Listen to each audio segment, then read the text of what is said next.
Friends ఈ వీడియోలో 21 రోజుల కలెక్షన్స్ గురించి అదేవిధంగా సీడెడ్ ఏరియాలో అదేవిధంగా Tamil Nadu Kerala overseas Hindi rest of ఇండియాలో పెద్ద పర్ఫార్మెన్స్ ఎలా ఉందో చూద్దాం. రామ్ చరణ్ అభిమానులు మొదటిసారి ఈ ఛానల్ను చూస్తున్నట్లయితే ఈ ఛానల్ను సబ్స్క్రైబ్ చేసుకోవాలని కోరుకుంటున్నాను.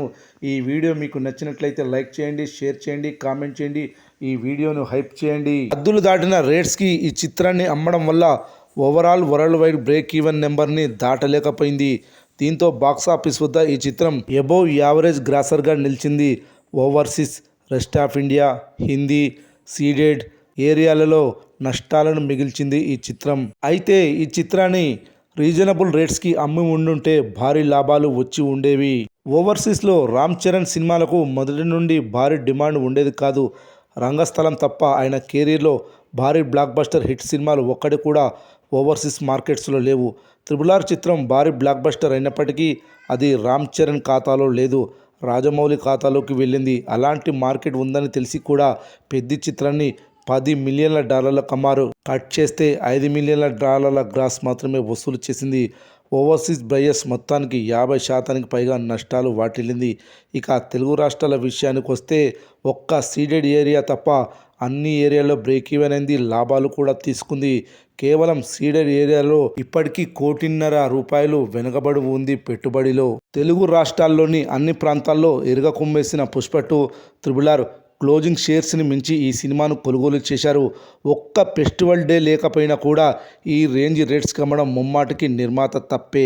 ఖచ్చితంగా పెద్ద చిత్రానికి తెలుగు రాష్ట్రాల నుండి అద్భుతమైన థియేటికల్ షేర్స్ వచ్చాయి. కానీ ప్రీ రిలీజ్ బిజినెస్ అద్దులు దాటడం వల్లే ఈ చిత్రం బ్రేక్ ఈవెన్ మార్కుని సీడెడ్ ఏరియాలో అందుకోలేకపోయింది.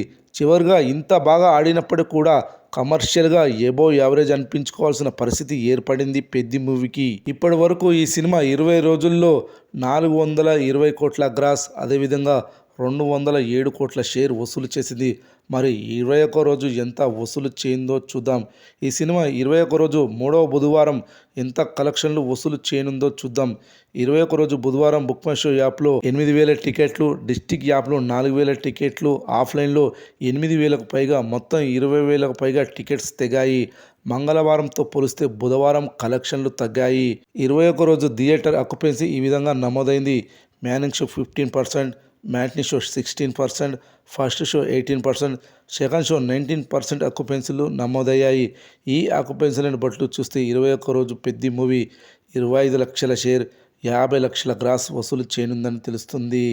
21 రోజుల టోటల్ కలెక్షన్ వచ్చేసి 421 కోట్ల గ్రాస్, 207 కోట్ల 50 లక్షల షేర్ వసూలు చేసినట్లవుతుంది పెద్ద మూవీ ప్రపంచవ్యాప్తంగా.